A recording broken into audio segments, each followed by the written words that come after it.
Vanessa Williams is here, an actress, a dancer, a pop star. She has triumphed on Broadway as Aurora in Kiss of the Spider-Woman, transforming the role once danced by Chita Rivera. Her new album is The Sweetest Days, and I am pleased to have her here. Welcome. Thank you. Great to have you here. Thank you. Tell me about, there's so much to talk about, and I want to sort of start now and then double back if I can. Sure. This role for you, how did it happen? And because you followed Chita Rivera, who made it a dancing role in part, and your strength is something else other than dancing. I went into audition for Showboat. I had heard that it was coming to town, and I heard that Damn Yankees was coming to town, and I had majored in musical theater and always wanted to do you know, a Broadway show, and my agents knew that. All the way back to high school. Yeah, little thing in your... exactly. And I went in to sing for the part of Julie, and they said, listen, Lynette McKee is coming in, that's already guaranteed, but I've got another idea for you. Can we have a meeting? And Garth Drabinsky, the producer, said, I'd love you to step in for Chita and give her a little hiatus. And I think in theory they thought I'd close out the last 3 months, and you know, this show would close in September and we'd all go on our merry way. But in fact, you know, ticket sales went through the roof, and it's been a wonderful run. I'm right in the middle of it, and it's a hard role to give up. My agents are saying, come on now, take the next step. Why is it hard to give up? Because it's what I wanted to do. I mean, to be on Broadway, to sing and to dance and to I mean, to deal with a live audience. Absolutely. My parents are both music teachers. I grew up in a very musical household. We always used to come and see the theater, be it the Nutcracker, be it Radio City, whatever the hot Broadway show was. And I knew one day I wanted to be up on stage and do it. And I danced my whole life, and then only started singing seriously when I started getting leads in high school productions, and then I did, you know, summer theater, and then I said, well, let me major in musical theater and be, you know, a triple threat to the acting, the singing, and the dancing. But you had said, and you have said in other interviews, that you don't want to be considered as a dance artist. I mean, that you want a broader sense of definition of who Vanessa is as a performing artist. Yeah, yeah. And the thing that makes Broadway so appealing for me is that it's the discipline of showing up on time, giving your best. You can't walk through it every night. I mean, people pay top price, $70 a ticket, to sit there and be entertained for 2.5 hours, and you got to do it, you know. And you can't sing to track. You can't, you know, have your dancers take over the number because you're too tired that night. You got to do the same thing every night. You can't re-loop it or something later. Exactly. So it's for me, you know, it proves to everyone that yes, I can perform. Yes, I am an entertainer, and yes, I've got the endurance to get through. Any doubt when you were getting ready for this that you could do it? I mean, it's exceeded your expectations, everybody's expectations of how big. If given the opportunity, could you do it?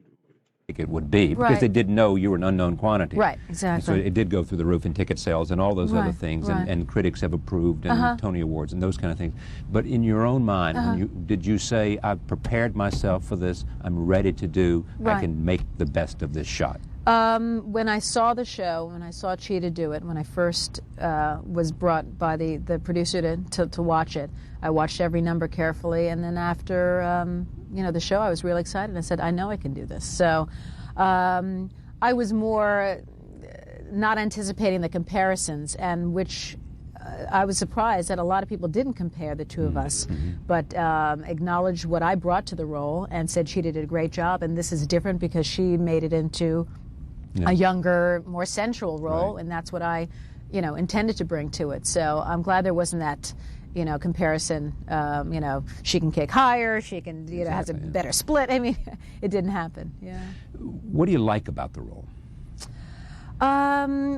It's got a little bit of everything. Each night, it's not one note. I play a 40s glamorous movie star, so there's a lot of attitude. Then I do a kind of a top hat and cane type of macho number. A little bit of this? Yeah, a little bit of that. You got to learn how not to be where you are. And then I go into this Tropicana, feathers in Las Vegas, big number, you know, shaking my tail feather, and and being really, cute. And then at the top of the second act, I do an accent. I turn into Tatiana, and I do a deep Russian accent, and it's big drama, over the top, and it gets laughs. So it's and then I have a sensual tango that I don't even sing, but I just dance at the very end, and I kiss him and seduce him. So it's got all the right things to make it a fun evening for me. Where do you go from here after this closes? I will probably take a long vacation, maybe 2 weeks, and then there's a couple of scripts that I'm looking at that might happen, and I'm going out on the road to promote the new album in the summer. I want to talk a little bit. You grew up where? In Westchester. Yeah. Where you live now. Yeah, exactly. Yeah. Both parents, you said, were musically inclined. Yeah, Taught music. Still teaching the same school systems for over 30 years. Yeah. The strongest influences on you? Absolutely, yeah. Being teachers now and growing up and being a parent myself, I didn't realize how great I had it, until you look back and the lessons that we had. My dad started me out on piano, and then when I got better, my mother took over. My dad started me on French horn. I mean, I could virtually play anything I wanted to. Do you play an instrument? Because my dad could bring it home from the school, and I could, try it out. So I started a little bit on violin, then switched to flute, and got too dizzy and said, I want to play something different. And there was a lot of musical influences always playing in the house, from Roberta Flack to Tito Puente to classical. I mean, my parents, will say, oh, that's Handel, that's Mozart. I mean, I am not that skilled, but they're very versed in classical music, so I had appreciation for that, and then, which led into show tunes. Yeah. When you went to Syracuse, your heart was still set on Broadway? Yeah. That was just a stop on the way to Broadway? Right. My ultimate goal was to go to major musical theater and then graduate and go to Yale School of Drama as a graduate, because that's what Meryl Streep had done, and all the people that were hot in the early 80s. And that was the goal, and beat the streets like the rest of my buddies who are now in various shows on Broadway. You had no race consciousness at all? Or did you? I think from the very beginning I was always like the only black girl in the class, and my parents did their best in terms of educating me in Black History Month. We had, I remember during the dinner table, we had Black History flashcards that we'd be, Harriet Tubman, what did she do? Sojourner Truth, what did she do? That's also them being teachers and wanting to exercise your mind. And we were also, my grandmother lived in Buffalo in the projects, so I saw her on a yearly basis, and it wasn't like we were sheltered from any kind of ethnic culture at all. We were aware that there are only a few of us, and we networked, and we also knew that we would have to do really a lot better than everyone else just to be considered equal, and that was kind of the mantra throughout the whole. I understand that. And really, there was, though, because of what had happened to you, no sense that there's no door I can't walk through. There's no place I can't go. There's no goal I can't reach. There's no. That's all self-esteem. Which all of that they came instill, from what your parents instilling that to you, and in a sense, you hadn't felt the hard, the hard bite of racism that. Absolutely. That stood as a hurdle that made life enormously difficult. Absolutely. Now, the first time I was confronted with it was after I won Miss America, which, as a junior in college, and it was a fluke to even be involved in the pageant. I ended up winning overnight within a 6-month period of time. And then all of a sudden, overnight, to be, be written letter, like death threats, and have security, and to be a role model, a national and worldwide figure, that was a lot. And you got it from both sides. So, a lot of African Americans said, she's not white. She's too white. She's too white. She's really not representative of us. And all those said races called and said, Yeah, right. Well, she's black. How dare you representing America? Exactly. So you couldn't win. You really. Did it bother you? Did you? Oh yeah. It bothered me. It bothered me because it wasn't a lifelong goal. It was a position that I knew I was qualified for. I knew I had the intelligence and the talent, and I was in good shape. There's no reason why that it shouldn't happen. I didn't think it would happen because there'd never been a black Miss America, and why this year would they pick me?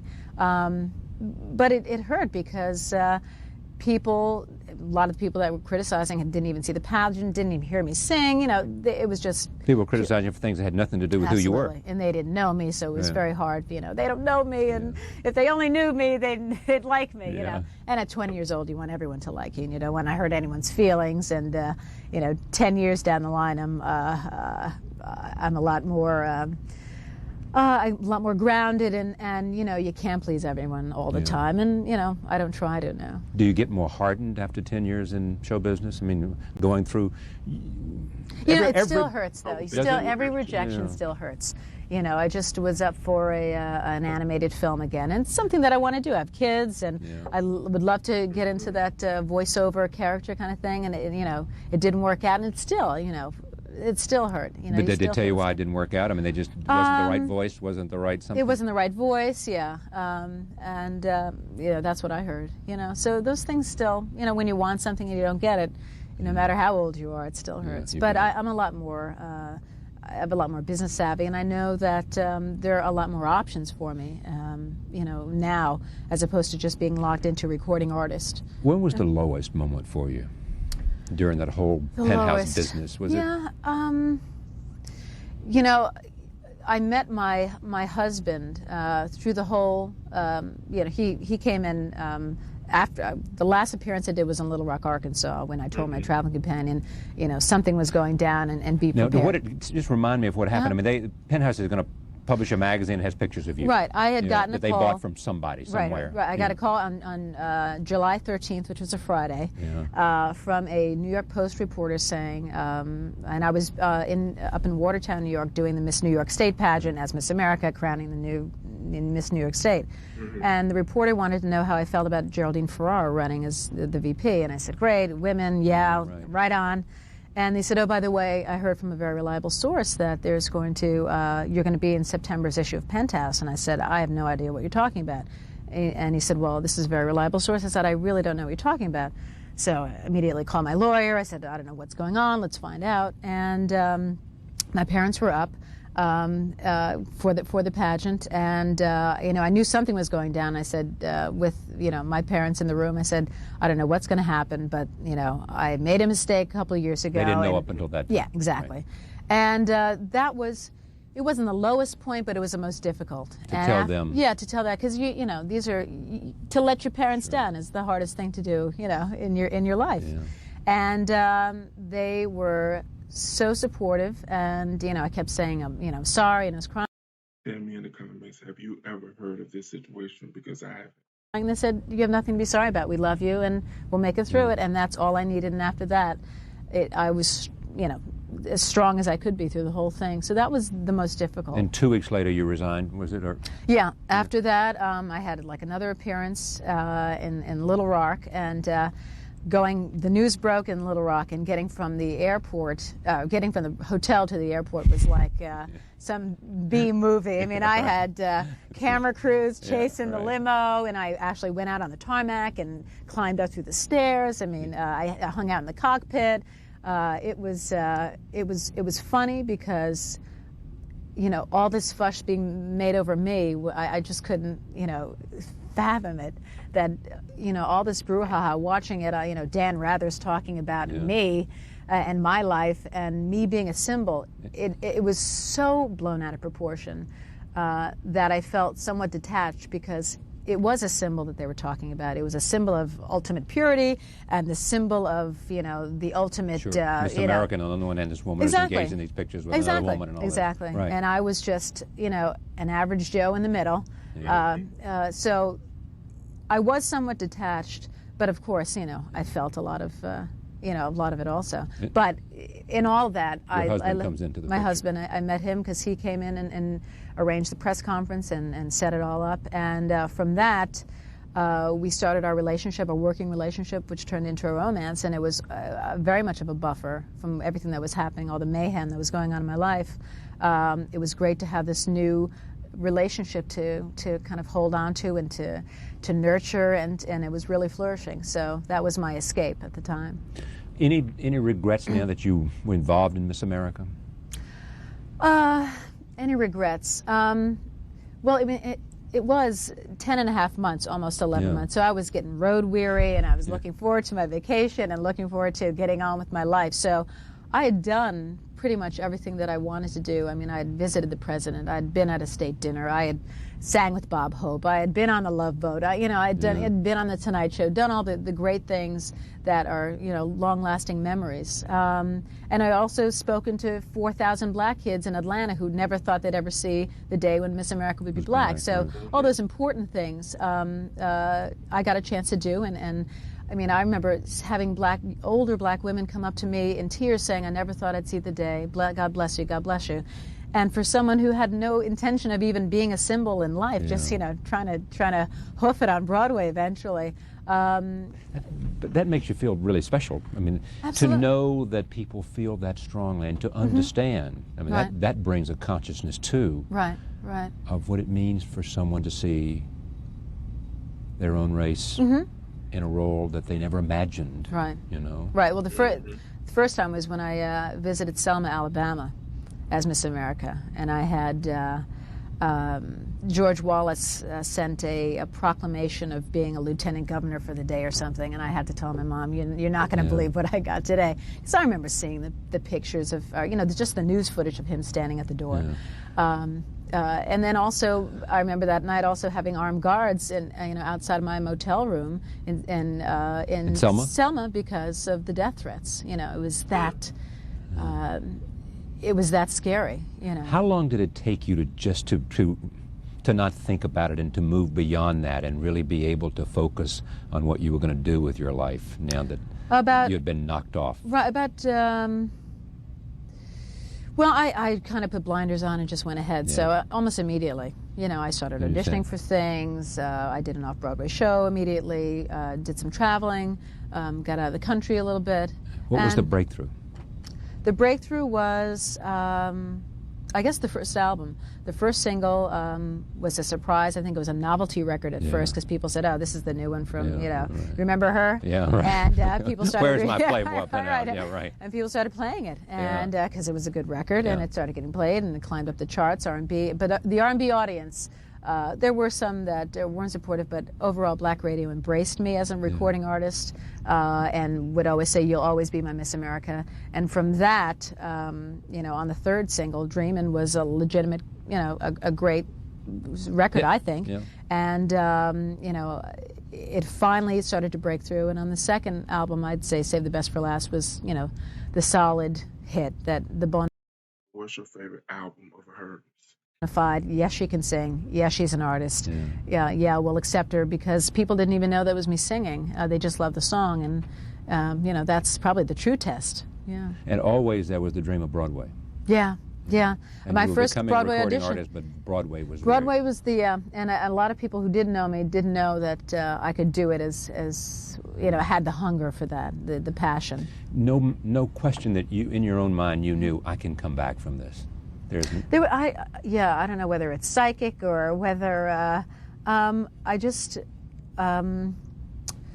I visualize things. I write lists. I'm constantly, things I want to do, things I want to accomplish, things I want in a house. I wrote a list of things I wanted a house like about 5 years ago, and things I you looked wanted in your house. In a house. And you when kept I buy this a list house in a drawer somewhere. I have it in my Filofax, and when I bought my first house 2 years ago, I checked off everything that I had gotten except two things, which were a pool and stables, which we can do eventually.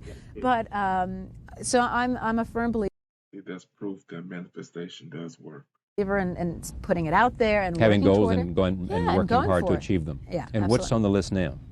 What's on the list? I want to do an original Broadway show. I'd love to start in the groundworks and have my input and really create something. And we're right now securing the rights to a project, and it can happen within, I don't know how long it takes, but probably about 3 to 5 years. This is not an evening with Vanessa Vanessa Williams, but this is a role in which you create. Right. Actually, the project is about Thomas Jefferson's lover, Sally Hemings. Yeah. And it's a story of Sally Hemings. Story of Sally, because it's true. It's a love story. It's controversial. It's about race. It's about all those feelings, And it's about Jefferson. Yeah, and it's tasty. Yeah. So I want that to be, the first thing. Yeah. It's great to have you here. Thank you. Much success. Spider-Woman, you'll be there for how long? Till the end of February, and we have a cast album that we just did, which will be out at the top of February.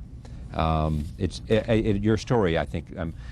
When I was talking to someone about you today, they said, they said, I love her because, and this was beyond the performing, they said, because, she stuck to it, because, there's something in the American psyche that likes to see people rebound from adversity and to come back. I mean, it's like even the President Clinton, when he was campaigning in New Hampshire, and he'd been sort of knocked off, and then he came in second, but he called himself the comeback kid, and it really became part of what he said. It is an interesting life, and clearly too, Ramon Hervey has played a significant role. Right. I mean, you've been able to sort of make marriage and management work. 3 children. Yeah. A 3 children. Suburban home in Westchester. That's right. Broadway lights. That's right. All that. Thank you very much. Thanks Vanessa. so much. Pleasure. Thank you for joining us this evening. We look forward to seeing This lady has had a whirlwind life and still going strong. Let me know what parts of the video did you like and which parts did not so much. Let's have a discussion.